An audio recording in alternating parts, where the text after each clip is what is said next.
Jangan lupa bantu channel saya dengan like, komen, dan subscribe. Semoga sehat selalu dan sukses selalu. Amin. Selama liburan, saya pulang diam-diam tanpa memberitahu siapapun. Sesampainya di rumah, saya mendapati putri saya, Elara, sendirian, berjuang keras untuk bertahan hidup di rumah sakit. Di saat yang sama, menantu laki-laki saya, Kaelan, berselingkuh dengan perempuan lain di kapal pesiar mewah. 1 jam kemudian, saya mencoba meneleponnya 95 kali, tetapi dia tidak pernah menjawab. Angin sore berembus di sela-sela pepohonan bagai sutra lembut yang mengusap kulit Zahara. Ia duduk di gazebo kayu di tepi pantai. Telapak kakinya yang telanjang terbenam di pasir putih yang hangat. Matahari perlahan terbenam, mewarnai langit dengan warna jingga, merah muda, dan ungu yang indah. Suara deburan ombak di tepi pantai membuat momen itu terasa damai. Di atas meja kecil di sebelahnya terdapat segelas es kelapa muda, masih dingin dan menyegarkan, sisa dari surga tropis yang sedang dinikmatinya. Liburan singkat ini adalah hadiah untuk dirinya sendiri. Zahara telah menghabiskan 52 tahun hidupnya bekerja keras. Ia membangun bisnis pakaian dari nol dan membesarkan putrinya, Elara, sendirian setelah ayahnya meninggal 15 tahun yang lalu. Kini, bisnisnya berjalan lancar, dan Elara telah menikah dengan Kaelan, seorang pria yang tampaknya sangat mencintainya. Akhirnya, Zahara merasa bisa sedikit bersantai. Seorang pekerja hotel lewat. "Nyonya Zahara, malam ini kita akan mengadakan barbeque makanan laut di pasar seni." "Enak sekali," katanya. Zahara tersenyum sopan. "Baiklah, nanti kulihat." "Terima kasih," jawabnya. Ia mengeluarkan ponsel dari tas rotannya. Rencananya adalah memotret siluet matahari terbenam yang begitu indah. Mungkin ia bisa mengirimkannya kepada Elara dan Kaelan. Ia membayangkan mereka bersantai di rumah nyaman yang ia belikan sebagai hadiah pernikahan. Mungkin mereka sedang menonton film atau memasak makan malam bersama. Ia membayangkan senyum tipis tersungging di bibir mereka. Melihat Elara bahagia adalah tujuan hidupnya. Kaelan memang belum punya pekerjaan tetap, tapi dia selalu bersikap manis dan baik kepada Zahara. Itu sudah cukup baginya. Lagi pula, Zahara punya cukup uang untuk memastikan Elara dan Kaelan hidup nyaman. Tepat saat ia hendak membuka kamera, ponselnya menyala menampilkan nama yang tak terduga. Ternyata Bu Chandra, tetangganya. Zahara merasakan firasat aneh di hatinya. Bu Chandra bukan tipe orang yang akan menelepon tanpa alasan penting. Dengan sedikit ragu, dia menekan tombol hijau. "Halo, semoga damai menyertai Anda, Nyonya Chandra," kata Zahara. "Semoga damai menyertai Anda, Bu Zahara." "Oh, Ibu, maafkan saya karena mengganggu liburan Anda." Suara Bu Chandra terdengar panik. Napasnya memburu, dan di latar belakang, Zahara bisa mendengar banyak orang berbicara bersamaan. Ketenangan Zahara langsung lenyap. Ia duduk tegak. "Saya di Lombok, Bu Chandra." "Ada apa? Kenapa panik sekali? Apa terjadi sesuatu di rumah?" Ada jeda sebentar sebelum Nyonya Chandra berbicara lagi. Kali ini lebih lambat. "Ini tentang Bu Lara," katanya. Darah Zahara serasa berhenti mengalir. Tangannya mencengkeram telepon hingga buku-buku jarinya memutih. "Elara? Elara, apa yang terjadi, Bu Chandra? Jangan menakut-nakuti aku," teriak Zahara, suaranya semakin keras. "Sore ini, saya melihat pintu rumah putri Anda sedikit terbuka. Saya memanggil, tetapi tidak ada yang menjawab. Saya khawatir ada yang masuk paksa. Jadi, saya menelepon kepala lingkungan. Ketika kami masuk, kami menemukannya tergeletak di lantai dapur. Ibu, badannya sangat panas, dan dia kesulitan bernapas." Zahara merasa dunianya runtuh. Matahari terbenam yang indah di hadapannya tiba-tiba menjadi kabur. Suara ombak kini terasa seperti gemuruh yang memekakkan telinga. "Di mana kau sekarang?" teriaknya. Ia sudah berdiri. Pasir hangat di bawah kakinya kini terasa dingin dan asing. "Bu, kami sedang di rumah bersama Pak Lurah. Kami sudah mencoba menghubungi Kaelan berkali-kali, tetapi teleponnya tidak aktif. Makanya saya menelepon Anda." "Maaf, Bu," kata Bu Chandra. Zahara tak mendengar apapun lagi. Pikirannya sudah melayang ribuan mil jauhnya. Ia segera memesan tiket pesawat pertama ke Jakarta. "Bu Chandra, kumohon, Jangan tinggalkan anak saya sendirian sampai saya tiba di sana, pintanya. Suaranya bergetar. Perjalanan pulang adalah perjalanan terburuk dalam hidup Zahara. Surga Lombok yang ditinggalkannya kini terasa kejam. Ia berhasil mendapatkan kursi terakhir di penerbangan malam itu dengan harga yang sangat mahal, tetapi ia tak peduli. Selama penerbangan, ia tak bisa duduk diam. Pikirannya dipenuhi pikiran-pikiran buruk. Tangannya gemetar, dan ia mengabaikan pramugari yang menawarkan air. Ia terus memikirkan satu pertanyaan, di mana Kaelan? Kenapa ponselnya mati? Sesampainya di Jakarta menjelang tengah malam, ia bahkan tidak pulang untuk berganti pakaian. Ia langsung naik taksi ke rumah sakit. Bau disinfektan yang menyengat langsung menyergapnya ketika ia memasuki lobi UGD. Ia melihat Bu Chandra dan Ketua RT duduk di sana, tampak khawatir. Bagaimana kabar putriku? Zahara langsung bertanya. Ibu Chandra memeluknya. Mohon bersabar, Bu. Dokter sedang merawatnya. Beliau mengalami infeksi serius dan akan dipindahkan ke ICU untuk observasi lebih lanjut. ICU. 3 surat itu menghantam Zahara bagai palu.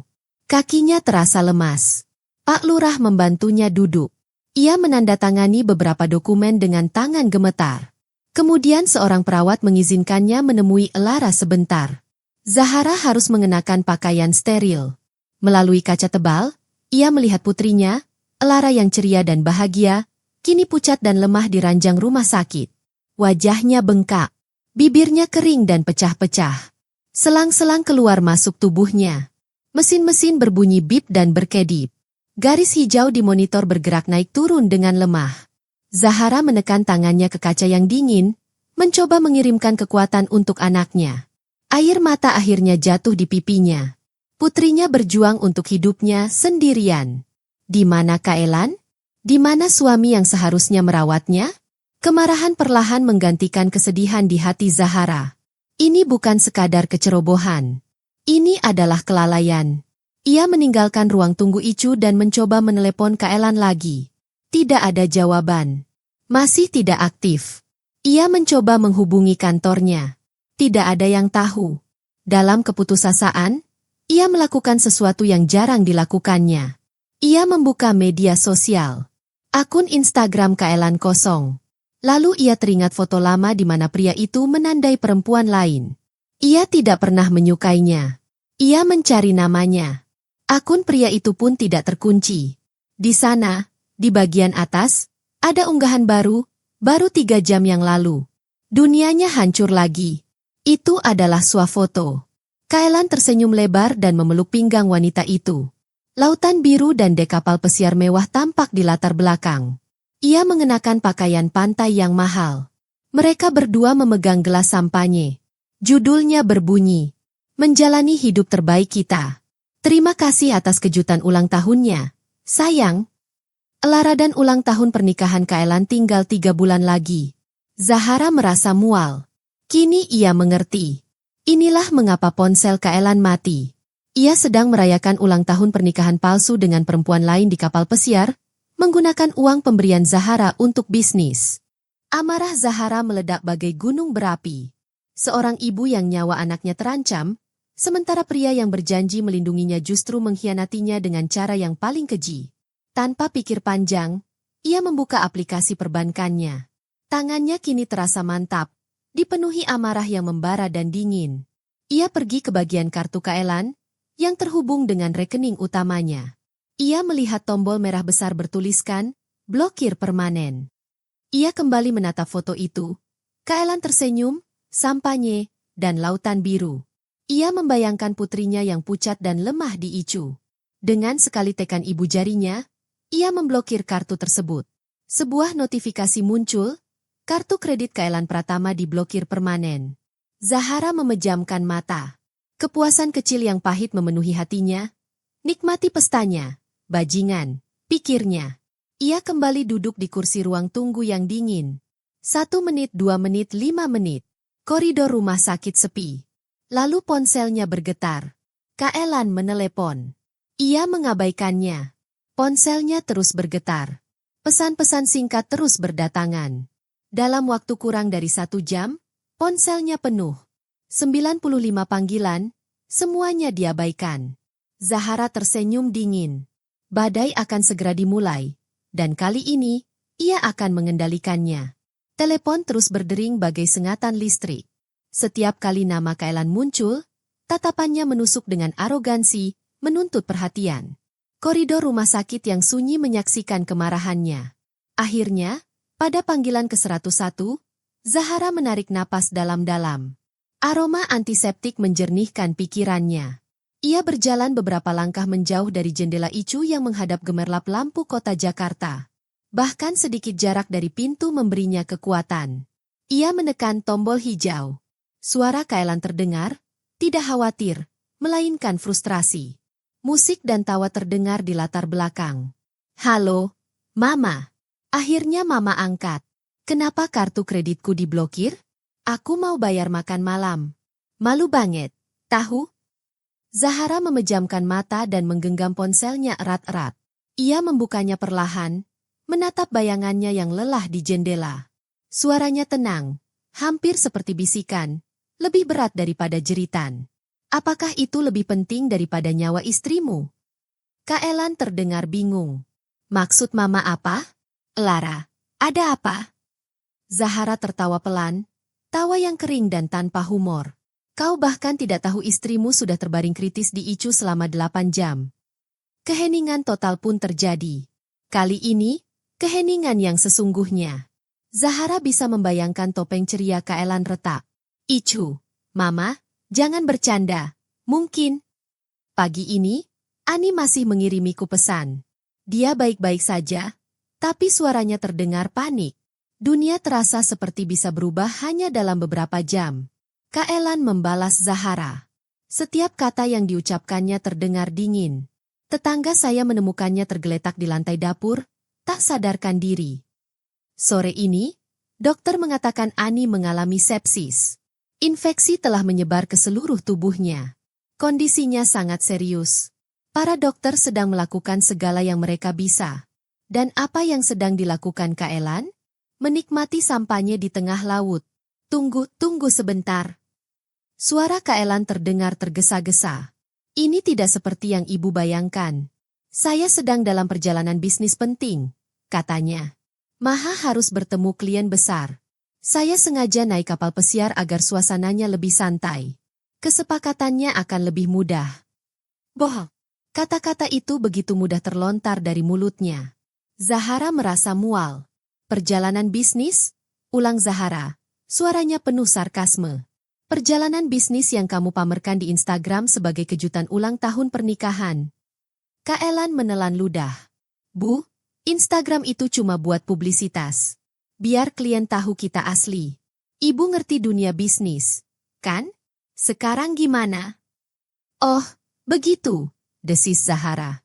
Foto itu juga menunjukkanmu memeluk sekretaris klienmu dan memanggilnya sayang di depan umum, kan? Keheningan menyelimuti ujung sana. Zahara bisa mendengar napas Kaelan yang terengah-engah. Ia telah tertangkap. Kebohongan kecilnya hancur berkeping-keping hanya dengan satu kalimat. Oh, aku bisa jelaskan.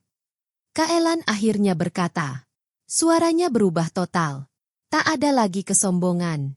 Hanya kepanikan yang tak tertahankan. Semuanya salah paham. Aku salah. Bu, maafkan aku.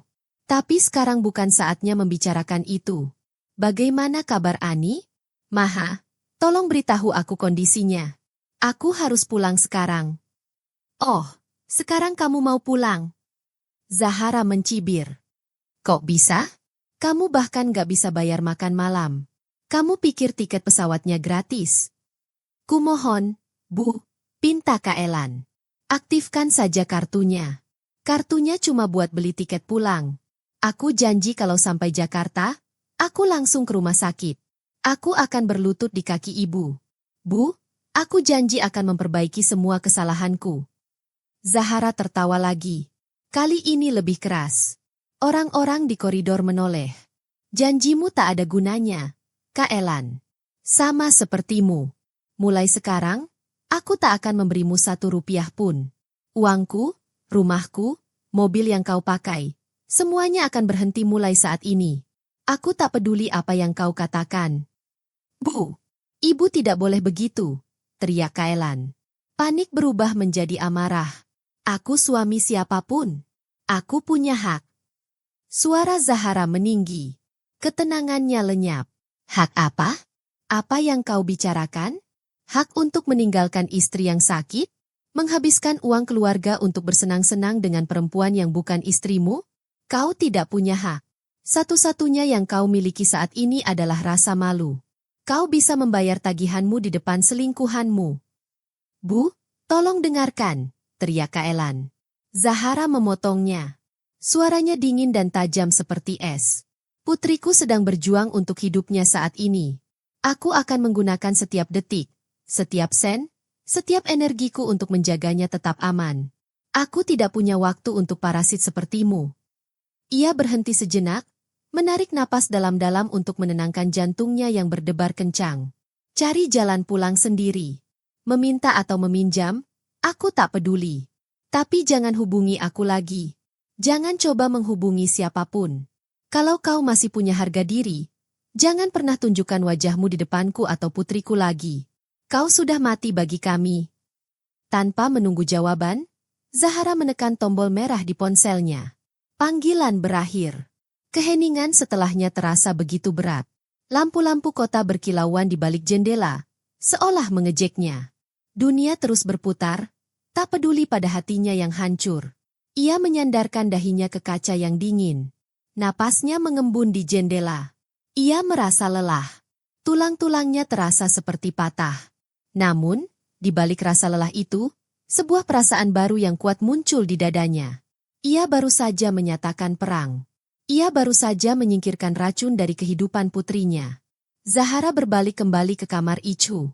Di balik kaca, detak jantung Ani yang samar di monitor adalah satu-satunya pertempuran yang berarti.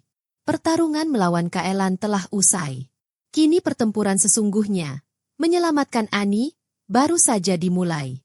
Keheningan malam kini dipenuhi gema masa lalu. Ponsel di tangan Zahara terasa dingin dan hampa. Pertengkaran beberapa menit yang lalu kini, hanya menyisakan abu dan kelelahan yang mendalam. Adrenalin yang selama ini memompa semangatnya telah lenyap, meninggalkan tulang-tulangnya yang nyeri dan jiwanya yang terluka. Meski matanya terpejam, bayangan wajah pucat Ani di balik tabung bening menari-nari dalam benaknya. Seorang perawat muda berwajah ramah menghampiri. Nyonya Zahara, mau masuk sebentar? 5 menit saja. Terkadang pasien bisa merasakan kehadiran keluarganya bahkan saat tidak sadarkan diri. Zahara mengangguk lemah. Rasa terima kasihnya tercekat di tenggorokan. Ia mengenakan gaun dan masker hijau. Setiap langkah menuju tempat tidur terasa 1000 kali lebih berat daripada sebelumnya. Setelah mengetahui hati Kaelan yang busuk, kesepian putrinya terasa semakin parah. Ia duduk di kursi kecil di samping tempat tidur. Suara ventilator yang membantu Ani bernapas menjadi satu-satunya irama di ruangan yang sunyi itu. Zahara mengulurkan tangan dan memegang punggung tangan Ani yang tidak diinfus. Tangannya terasa dingin. Zahara memegangnya dengan kedua tangan, mencoba memberikan kehangatan. Ani, ini ibu, bisiknya, suaranya serak. Ibu di sini. Kamu harus kuat. Sayang, kamu anak ibu yang paling kuat. Matanya mengikuti setiap detail. Bibir Ani bengkak. Lehernya kaku karena demam. Dadanya naik turun mengikuti mesin. Tatapannya jatuh pada jari manis Ani. Ada cincin kawin bertahtakan berlian-berlian kecil. Cincin yang dipilihnya bersama Kaelan. Tiba-tiba, monitor berbunyi, dan pikirannya melayang kembali ke masa lalu. 4 tahun lalu, di ruang makan Zahara yang hangat, udaranya beraroma rendang dan ayam. Ani duduk dengan mata berbinar-binar, sementara pemuda yang duduk di hadapannya selalu tersenyum. Kaelan? Tanya Zahara, berusaha terdengar santai. Kudengar kamu mulai berbisnis menyelenggarakan acara. Kaelan meletakkan sendoknya dengan sopan. Iya, Bibi.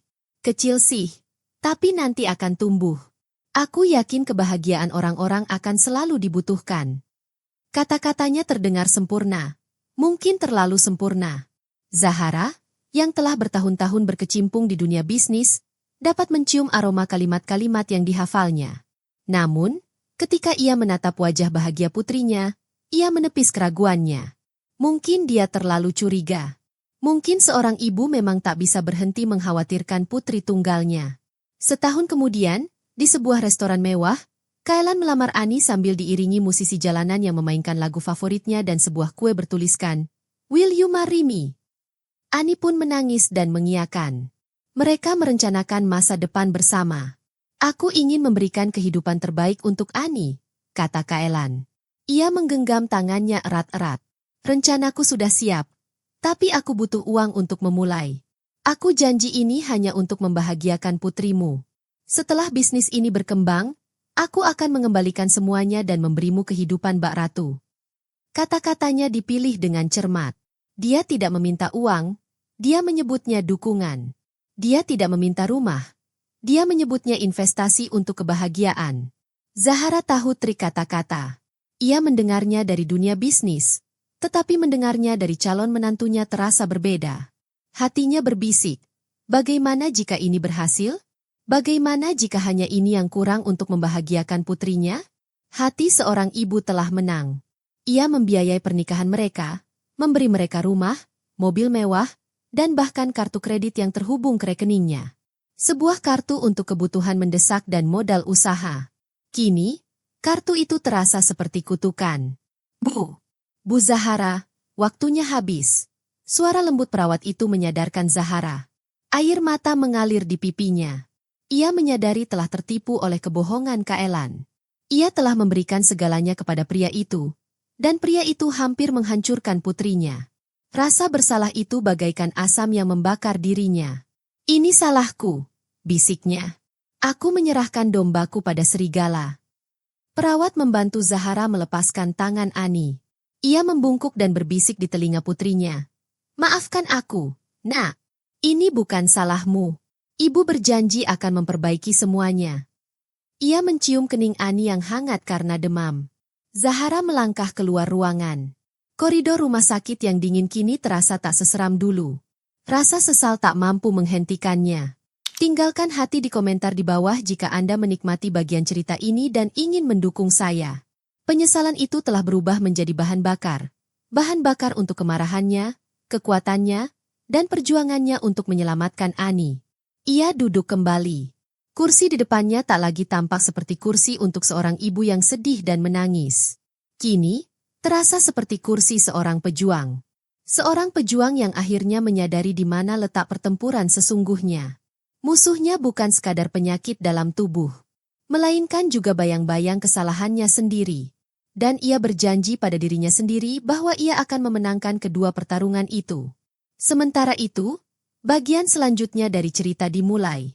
Topeng sempurna menantu idaman mulai retak. Ia pecah berkeping-keping. Jauh di sana, di tengah Samudra Hindia, di dek kapal pesiar di bawah cahaya remang-remang, surga pribadi Kaelan telah berubah menjadi mimpi buruk. Musik salsa yang terdengar menyenangkan beberapa jam lalu kini terasa seperti mengejeknya. Tawa penumpang lain terdengar aneh dan jahat baginya. Kaelan berdiri di sudut gelap dek. Ponselnya terbakar di tangannya. Ia masih bisa merasakan gema percakapan terakhirnya dengan Zahara. Di seberang meja bundar kecil, Serapina, wanita yang membawanya ke sini, menatapnya dengan tatapan yang tak lagi mengaguminya. Alisnya yang sempurna terangkat. Ia memegang gelas koktail biru di tangannya, berhenti di tengah bibirnya, lipstik merah cerahnya berkilau. Serapina berbicara dengan tajam. Suaranya yang biasanya manis kini terdengar dingin. "Kenapa wajahmu pucat pasi? Seperti baru saja melihat hantu? Dan kenapa kita harus menyelinap keluar sebelum hidangan penutup?" Pelayan itu menatap kita seperti pencuri. Kaelan mengusap wajahnya kasar.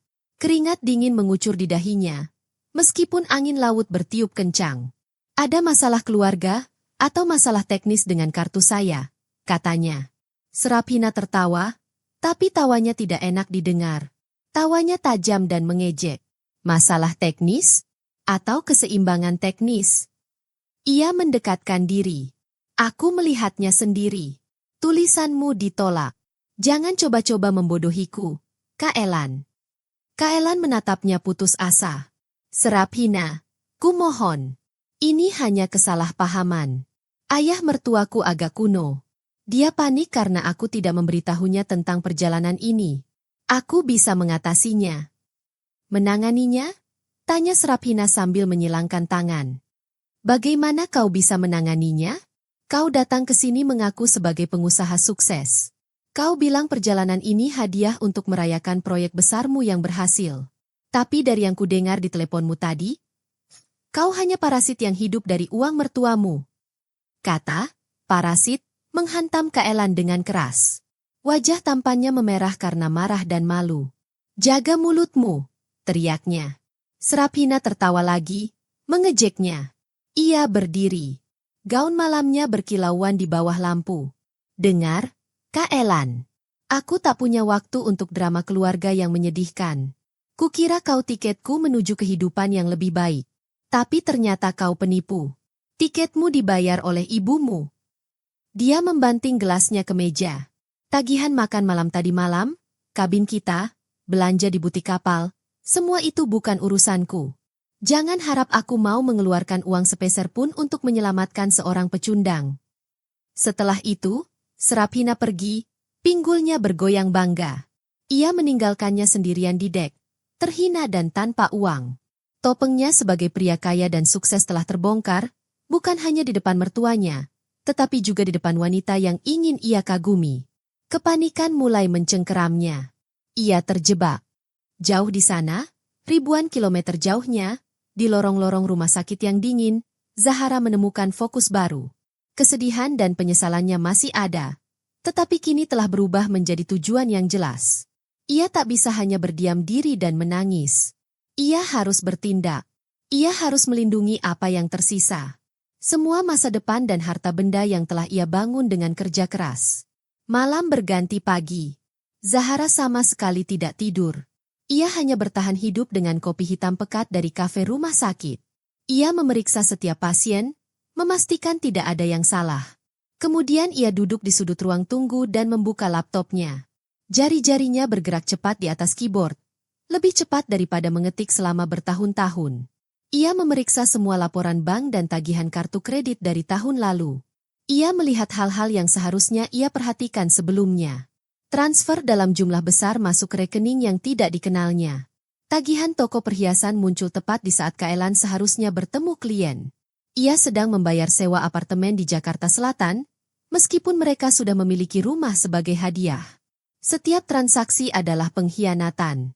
Kaelan tidak hanya berselingkuh, tetapi diam-diam membangun kehidupan ganda yang mewah, menggunakan uangnya, menyembunyikannya dari putrinya yang polos. Kemarahan memberi Zahara kekuatan. Ia tahu ia tak mampu melakukannya sendirian. Ia butuh bantuan.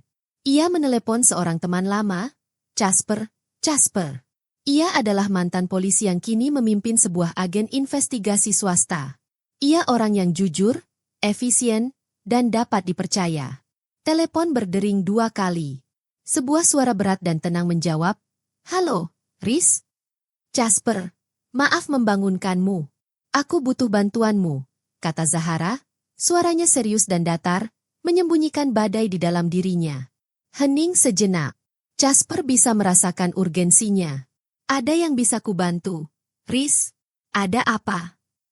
"Menantu laki-laki saya, Kaelan, dia pengkhianat. Kondisinya kritis, tapi dia sedang berlayar dengan perempuan lain, menghabiskan uang saya." Sebuah umpatan pelan terdengar di ujung sana. "Maaf, Riz. Apa yang bisa kulakukan?" "Aku ingin semua buktinya, Casper. Lacak semua uangnya. Cari tahu siapa wanita itu. Ambil foto, rekam percakapan jika perlu. Semua data digital dan fisik yang bisa kau temukan. Aku ingin dia tidak punya cara untuk kabur saat aku membawanya ke pengadilan. Aku ingin dia pergi dari kehidupan putriku tanpa mengambil satupun barang miliknya." "Saya mengerti," kata Casper. "Kirimkan semua detailnya. Nama lengkap, nomor rekening, apa saja. Anggap saja sudah selesai." Zahara menutup telepon. Ia merasa sedikit lega. Ia tidak sendirian dalam pertarungan ini. Senjatanya sudah siap. Beberapa jam kemudian, saat ia mencoba makan sepotong roti, ponselnya bergetar. Sebuah pesan dari Casper datang. Pesan itu singkat namun bermakna. Nama wanita itu Srapina Dubois. Ia bukan sekretaris atau pekerja. Ia seorang model dan selebritas Instagram. Apartemen yang dibayar Kak Elan di Jakarta Selatan atas namanya. Casper mengirimkan fotonya. Zahara membukanya dengan tangan gemetar. Itu adalah foto profil Serapina. Wanita yang sama yang diunggah Kak Elan di internet. Tetapi kini menatap lurus ke kamera, cantik, muda, dan tampak mahal. Zahara menatap foto itu cukup lama.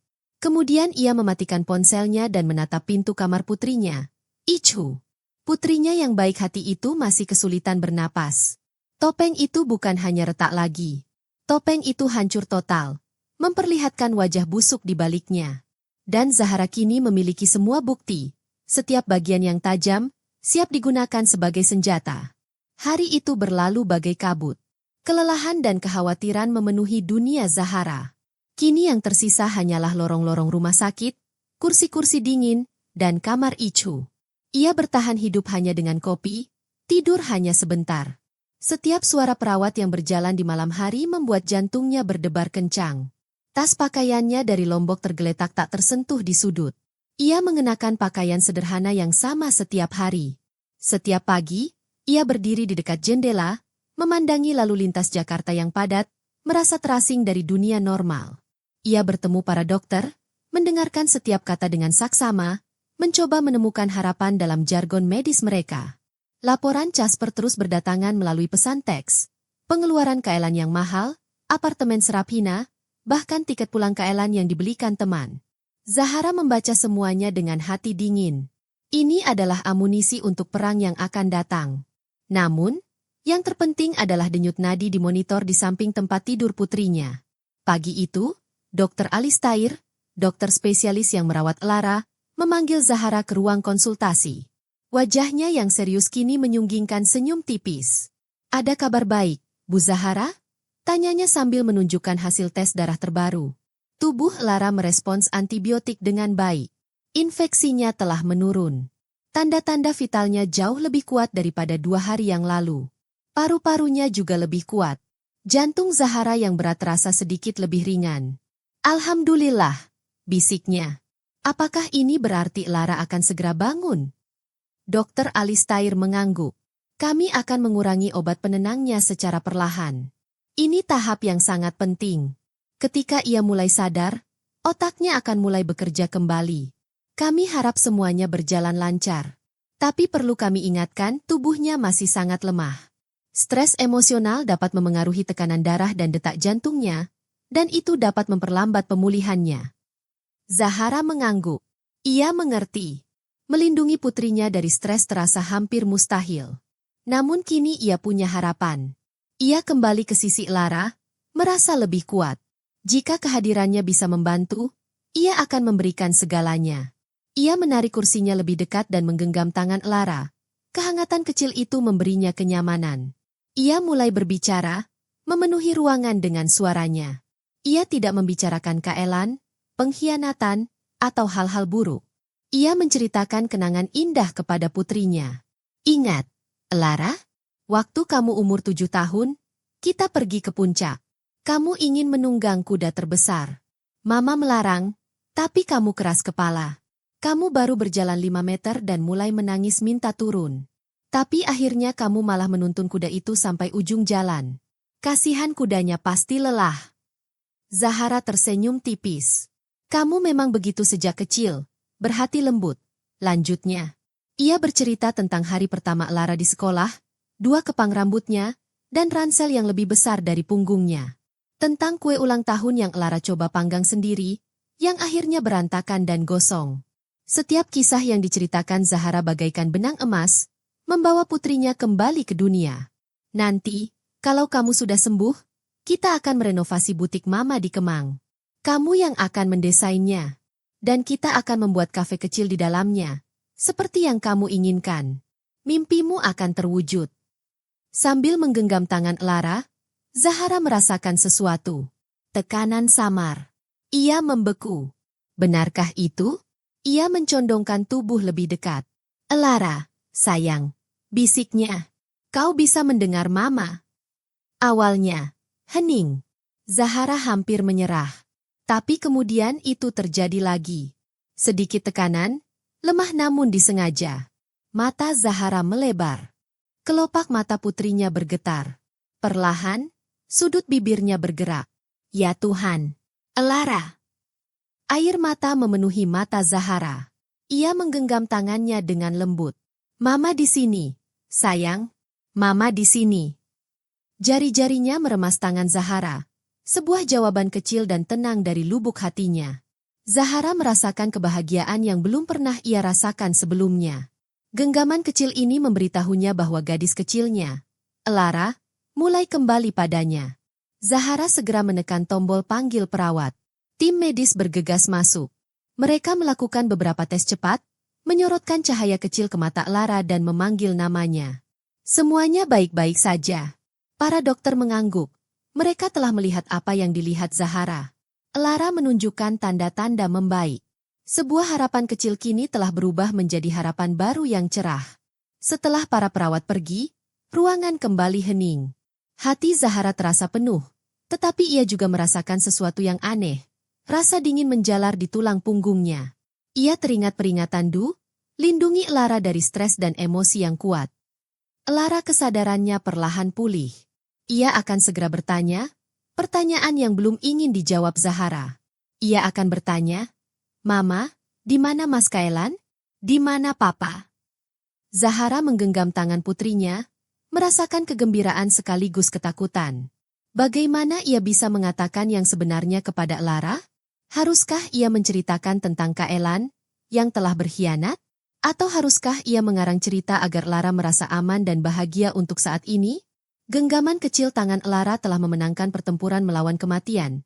Tetapi Zahara sekarang tahu pertempuran terberat baru saja dimulai. Sementara itu, Kaelan tiba di rumah sakit. Ia tampak kelelahan, seperti orang yang baru saja selamat dari badai di laut. Kemejanya yang bagus kusut dan kotor. Rambutnya berantakan, dan lingkaran hitam di bawah matanya menunjukkan ia kurang istirahat. Ia baru saja kembali ke Jakarta setelah perjalanan panjang yang melelahkan. Ia telah meminjam banyak uang dari teman-temannya, bepergian dengan maskapai penerbangan murah, dan berjuang keras untuk bertemu istri dan putrinya. Namun, Kaelan punya rencana. Ia ingin terlihat lelah dan sedih, seperti seorang suami yang telah menderita demi berada di sisi istrinya. Dalam perjalanan, ia berlatih berekspresi di depan cermin dan memikirkan kata-kata yang akan diucapkannya. Ia ingin memenangkan hati Zahara lagi atau setidaknya membuat Elara memaafkannya. Di lantai 7, Elara dipindahkan dari Icu ke ruang terpisah. Ia masih lemah. Kesadarannya datang dan pergi bagai gelombang lembut. Terkadang ia membuka mata beberapa menit, terkadang hanya berbisik. Zahara tak pernah meninggalkannya, membaca dengan tenang atau menggenggam tangannya. Namun Zahara masih bimbang bagaimana cara menyampaikan kebenaran kepada putrinya. Saat itu, Zahara sedang menyuapi Elara sesendok kecil bubur ketika pintu tiba-tiba terbuka. Kaelan berdiri di sana. Air mata menggenang di matanya saat melihat Elara terbaring di tempat tidur. Anya, katanya lembut, suaranya parau. Ya Tuhan, apa yang terjadi padamu? Ia melangkah maju, mencoba memeluk Zahara dan Elara. Ia ingin menunjukkan bahwa ia adalah seorang suami yang patah hati. Namun Zahara berdiri diam. Ia bergerak ke depan tempat tidur Elara, menghentikan Kaelan. Wajahnya tenang, tetapi matanya dingin dan berapi-api. Kaelan membeku. Jangan sebut nama itu dengan mulut kotormu, desis Zahara, suaranya rendah. Dan jangan berani-berani menyentuh putriku. Kaelan terkejut. Ia tak menyangka wanita itu akan seketat dan semarah ini. Bu, aku tahu aku salah. Kumohon, izinkan aku bertemu istriku. Itu hakku sebagai suaminya. Pintanya. Kau telah menyia-nyiakan kehormatan dan rasa hormatmu, jawab Zahara tajam. Sekarang pergilah. Kita bicara di luar. Ia mengangguk arah pintu dan berjalan keluar, membiarkannya sedikit terbuka. Kaelan ragu sejenak, lalu mengikutinya ke koridor yang sepi. Di luar, Kaelan kembali beraksi. Bu, ini salah paham. Serap hina menipuku. Aku memang salah, tapi aku manusia. Kumohon, Bu. Zahara bersandar di dinding, menyilangkan tangan, menatapnya dengan jijik. Apartemen mewah yang kau sewa, makan malam mahal, perhiasan, uang yang kau ambil dari rekeningku. Apakah semua itu bagian dari kesalahanmu? Wajah Kak Elan memucat. Kok ibu tahu, sih? Aku tahu segalanya, kata Zahara. Setiap kebohongan, setiap rencana, semua yang kau coba sembunyikan. Kau tak bisa menipuku. Wajah Kak Elan meringis marah. Oke. Aku salah. Tapi ini semua juga salah ibu. Ibu yang ikut campur. Ibu yang mengendalikan semuanya. Zahara melangkah lebih dekat. Tatapannya tajam. Salahku memberimu kehidupan yang tak sanggup kau jalani? Salahku menjaga putriku dari pria yang tak mampu menjaganya? Diam. Kak Elan kehilangan kendali. Kau pikir kau siapa? Aku suaminya. Aku ibu dari perempuan yang kau coba sakiti, kata Zahara lantang. Dan akulah yang memegang kendali. Seorang kepala perawat melangkah keluar, tampak tegang. Ini rumah sakit. Pasien butuh ketenangan, katanya. Namun, suara-suara keras itu sudah mencapai kamar Elara. Di dalam, Elara terbangun sepenuhnya. Matanya terbelalak ketakutan. Ia memeluk selimut erat-erat. Zahara bergegas ke sisinya dan menggenggam tangannya. Tidak apa-apa, sayang. Ada sedikit keributan di luar, tapi sudah berakhir. Bernapaslah perlahan, sayang. Elara menatap ibunya dengan mata berkaca-kaca. Bu, apakah itu suara Mas Kak Elan? Bisiknya. Apakah badai di luar sana dia? Zahara merasakan sakit yang menusuk di hatinya. Putrinya, bahkan dalam kondisi lemahnya, hanya memikirkan suaminya terlebih dahulu. Zahara tahu ia tak bisa menunda kebenaran lebih lama lagi. Dia menoleh ke perawat. Bisakah Anda memberi kami waktu sejenak? Perawat itu mengangguk pelan. Kalau ada apa-apa, segera tekan tombolnya. Katanya, lalu pergi. Zahara menarik kursi ke dekat tempat tidur. Ia menggenggam erat kedua tangan Elara. Elara, dengarkan baik-baik, sayang. Apapun yang kau dengar selanjutnya, ingatlah bahwa Mama sangat mencintaimu. Mama akan selalu ada untukmu. Elara mengerutkan kening. Bu, kenapa ibu bicara seperti itu? Ada apa dengan Mas Kak Elan? Zahara menarik napas dalam-dalam. Waktu kamu pingsan, kami coba hubungi Kak Elan berjam-jam. Ponselnya mati. Kantornya bilang dia sedang cuti. Dia sedang bepergian, tapi tidak memberitahuku. Elara tampak bingung. Sedang berlibur? Mungkin itu kejutan. Mungkin dia tidak sempat memberitahuku. Hati Zahara sakit melihat putrinya begitu mempercayainya. Dengan tangan gemetar, ia mengambil ponselnya dari meja samping tempat tidur. Aku tidak ingin kamu mendengar ini dari orang lain. Kamu berhak mendapatkan kebenaran. Ia membuka galeri fotonya dan menunjukkan sebuah foto kepada Elara. Foto itu adalah Kak Elan, tersenyum di atas kapal pesiar. Lengannya memeluk perempuan lain, serap hina. Mata Elara yang lemah menyipit. Siapa ini, Bu? Tanyanya. Suaranya sangat pelan. Zahara menelan ludah. Ia tahu tak ada jawaban mudah. Zahara sudah menduga langkah pertama ini. Namanya Serapina, kata Zahara perlahan. Jantung Anya terasa sesak, seperti diremas. Ia melihat keterangan foto di ponselnya. Matanya terpaku pada satu kata. Ulang tahun pernikahan, bisiknya dalam hati. Tapi ulang tahun pernikahan mereka masih 3 bulan lagi. Potongan-potongan teka-teki aneh mulai tersusun di benaknya, tetapi tidak sempurna. Kepalanya mulai terasa pusing. Zahara tahu ia harus mengatakan yang sebenarnya. Ia harus melepas, perban, itu dan membiarkan putrinya melihat kenyataan. Cepat sekali. Dia tidak bersamamu saat kita merayakan ulang tahun pernikahan kita. Anya, kata Zahara lembut. Dia bersama perempuan lain. Dan ini bukan pertama kalinya. Setahun terakhir, Kak Elan menyewakan apartemen untuknya menggunakan uang yang seharusnya digunakan untuk bisnismu. Sesaat, Anya terdiam. Ia hanya menatap kosong ke arah ponselnya. Ia menatap suaminya, tersenyum bahagia bersama perempuan lain. Otaknya tak percaya apa yang dilihatnya. Lalu Zahara melihatnya. Cahaya di mata putrinya perlahan meredup. Bagai lilin yang padam diterpa angin kencang. Genggamannya di tangan Zahara mengendur. Setetes air mata mengalir di pipinya. Tidak, bisiknya. Tidak mungkin. Kak Elan tidak mungkin melakukan ini padaku. Dia mencintaiku. Itu bukan jeritan. Itu bukan amarah. Itu suara hati yang hancur. Rasa sakitnya begitu kuat hingga melukai tubuhnya. Anya mencengkeram dadanya. Zahara panik. Ia menekan tombol panggil perawat sambil memeluk putrinya. Maafkan aku, sayang. Maafkan aku, Mama, katanya sambil menangis. Air matanya bercampur dengan air mata Anya. Ia telah menyebabkan rasa sakit ini dengan kebenaran. Para perawat dan dokter bergegas masuk, membantu Anya menenangkan diri dan memastikan jantungnya aman. Di tengah hiruk-pikuk rumah sakit, Zahara hanya bisa memeluk putrinya yang gemetar dan menangis pelan. Impian pernikahan yang bahagia pun pupus. Kebenaran telah meninggalkan luka yang dalam dan menyakitkan. Zahara memeluk Anya erat-erat, berusaha menyatukan hati putrinya yang hancur. Di ruangan yang dipenuhi mesin bip, yang terdengar hanyalah isak tangis dua perempuan yang dunianya telah jungkir balik. 2 bulan berlalu. Musim berganti, membawa angin yang lebih sejuk dan langit yang lebih cerah. Anya sudah keluar dari rumah sakit untuk sementara waktu, tetapi belum kembali ke rumah yang ia tinggali bersama Kaelan. Rumah yang dulu terasa seperti mimpi kini terasa seperti monumen pengkhianatan. Dengan izin Zahara, rumah itu dijual, beserta semua isinya. Anya kini tinggal di kamar masa kecilnya di rumah Zahara, sebuah ruangan yang penuh dengan kenangan akan tangisan dan tawa sejak ia kecil. Pemulihannya lambat. Tubuh Anya membaik, tetapi hatinya lebih sulit disembuhkan. Kadang-kadang, ia duduk di dekat jendela, menatap taman dalam diam.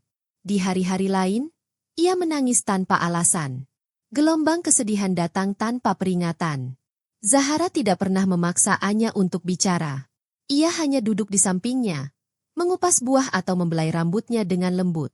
Zahara menjadi jangkar yang kokoh bagi putrinya selama badai emosi, dengan sabar mendengarkan kemarahan, kebingungan, dan kepedihan Anya. Kok aku bisa sebodoh itu, Bu? Tanya Anya suatu sore. Semua tandanya ada, tapi aku menolak melihatnya. Kamu tidak bodoh, sayang, kata Zahara lembut. Kamu hanya mencintai dengan tulus. Orang yang mencintai dengan tulus seringkali hanya melihat kebaikan dalam diri orang lain, meskipun kebaikan itu sebenarnya tidak ada. Suatu hari, saat membersihkan lemari pakaiannya, Anya menemukan sebuah kotak beludru tua. Di dalamnya terdapat foto-foto dan kenang-kenangan kecil dari hubungannya dengan Kaelan. Ia menatap foto mereka yang sedang tertawa di pantai, begitu bahagia dan riang. Zahara memperhatikan dari ambang pintu, siap menghibur putrinya. Namun Anya melakukan sesuatu yang tak terduga. Ia menatap foto itu lama, lalu tersenyum, senyum getir dan ironis. Lucu, ya? Katanya pelan. Aku menangis untuk pria di foto ini, tapi dia tidak pernah benar-benar ada. Dia hanya ilusi. Kaelan dan aku menciptakannya bersama. Ia menutup kotak itu perlahan tanpa meneteskan air mata. Zahara kemudian menyadari bahwa putrinya mulai pulih. Malam itu, sambil menyeruput teh jahe hangat di teras belakang, Anya menatap ibunya dengan mata yang baru. Tenang, jernih, dan penuh kekuatan yang datang dari rasa sakit yang ia lalui. Aku mau cerai, Bu, katanya tegas. Itu bukan pertanyaan, itu keputusan. Zahara merasa lega. Apapun keputusanmu, sayang, aku akan selalu mendukungmu. Kita akan menghadapi ini bersama-sama. Proses perceraiannya cepat dan efisien. Zahara menyewa firma hukum terbaik di Jakarta. Pertemuan terakhir berlangsung di sebuah kantor hukum yang dingin dan impersonal. Kaelan tampak kurus dan letih. Pakaian mahalnya terasa kebesaran di tubuhnya. Kesombongannya lenyap, digantikan oleh keputusasaan. Ia mencoba sekali lagi, menatap mata Anya. Kumohon, Anya, beri aku satu kesempatan lagi. Aku akan berubah. Aku janji, pintanya. Anya duduk tegak di samping ibunya, menatapnya dengan tenang. Tak ada cinta, tak ada benci, hanya kekosongan. Aku memaafkanmu, Kaelan, katanya dengan jelas. Aku memaafkanmu demi diriku sendiri agar aku bisa melanjutkan hidup. Tapi aku tidak bisa kembali. Aku sudah memilih untuk menyelamatkan diriku sendiri. Dengan tenang, ia melepas cincin kawinnya dan meletakkannya di atas meja mahoni yang dipoles. Cincin yang dulu ia cintai kini terasa seperti rantai yang berat. Zahara, yang bertindak sebagai pengacaranya, menyajikan semua bukti. Bukti perselingkuhan Kaelan, penyalahgunaan uang, dan perjanjian pranikah yang membuatnya tidak berhak atas aset Zahara maupun Anya. Kaelan dan pengacaranya tidak dapat berdebat. Ia meninggalkan ruangan dengan tangan kosong, hanya membawa masa lalu yang telah ia hancurkan. Beberapa bulan kemudian, di suatu pagi yang cerah, udara tercium aroma tanah basah bekas hujan kemarin. Di butik utama Zahara di Kemang, ruangannya penuh dengan suara bising dari para pekerja konstruksi. Separuh ruangan sedang direnovasi. Zahara dan Anya berdiri di tengah kekacauan yang tertata rapi, mengenakan helm pengaman putih. Anya memegang segulung cetak biru di tangannya. "Sini lagi nanti," kata si barista sambil menunjuk ke sudut kosong. Mata Anya berbinar-binar karena kegembiraan, cahaya yang telah lama hilang. "Kami akan menggunakan kayu jati untuk mejanya," kata Zahara. Daur ulang memberikan kesan hangat. "Dan kami akan memasang rak di dinding untuk buku dan tanaman."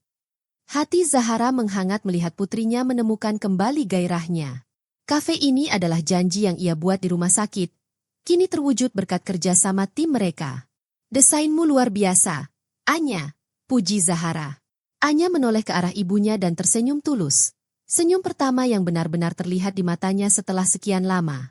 "Terima kasih, Bu. Untuk semuanya," katanya. "Kalau Mama nggak ada, kita masih punya satu sama lain. Itu yang terpenting," kata Zahara sambil menepuk-nepuk punggung putrinya dengan lembut. Mereka berdiri di sana bersama-sama, di tengah-tengah impian baru mereka, dikelilingi oleh debu renovasi dan sinar matahari yang mengalir melalui jendela-jendela besar. Badai telah berlalu. Luka itu akan selalu ada sebagai pengingat, tetapi kini hari baru terbentang di depan. Sebuah halaman kosong, siap untuk mereka isi dengan warna-warna yang lebih kuat dan lebih indah dari sebelumnya.